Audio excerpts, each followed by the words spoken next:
తమిళనాడు రాజకీయాలు ఇప్పుడు ఒక కీలక మలుపులో ఉన్నాయి. ఇటీవల జరిగిన అసెంబ్లీ ఎన్నికల ఫలితాలు రాష్ట్రంలో మునుపెన్నడూ లేని ఉత్కంఠతను రేకెత్తిస్తున్నాయి.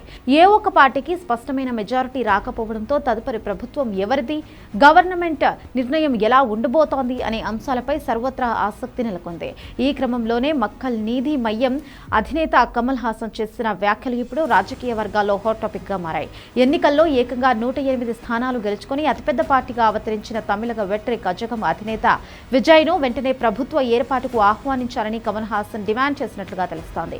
ప్రజాస్వామ్యంలో ప్రజల తీర్పు అత్యున్నతమైనదని, అత్యధిక సీట్లు సాధించిన పార్టీకి మొదటి అవకాశం ఇవ్వకపోవడం తమిళనాడు ప్రజల తీర్పును అవమానించడమే అవుతుందని ఆయన అభిప్రాయపడ్డారు. ఎన్నికైన 233 మంది ఎమ్మెల్యేలు ఇంకా ప్రమాణ స్వీకారం చేయకుండా ఎదురు చూడడం రాష్ట్రానికి, ప్రజాస్వామ్యానికి ఏమాత్రం మంచిది కాదని ఆయన ఆవేదన వ్యక్తం చేశారు.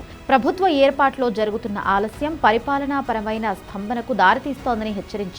ప్రభుత్వ ఏర్పాటు విషయంలో తలెత్తే న్యాయపరమైన చిక్కులు, గవర్నర్ పాత్ర గురించి మాట్లాడుతూ కమల్ హాసన్ ప్రఖ్యాత ఎస్ఆర్ బొమ్మై కేసును ప్రస్తావించారు. ఏ పార్టీకి స్పష్టమైన మెజారిటీ లేనప్పుడు బలపరీక్ష అనేది రాజ్ భవన్ లో కాకుండా అసెంబ్లీలో మాత్రమే జరగాలని సుప్రీంకోర్టు స్పష్టంగా చెప్పిన విషయాన్ని ఆయన గుర్తు చేశారు.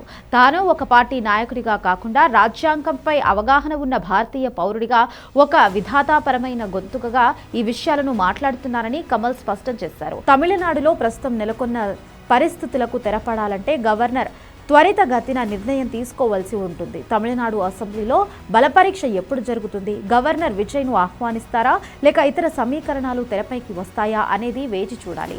ఏదేమైనప్పటికీ కమల్ హాసన్ చేసిన ఈ తాజా వ్యాఖ్యలు అటు రాజకీయ వర్గాల్లోనూ ఇటు సోషల్ మీడియాలోనూ పెద్ద ఎత్తున చర్చకు దారితీస్తున్నాయి.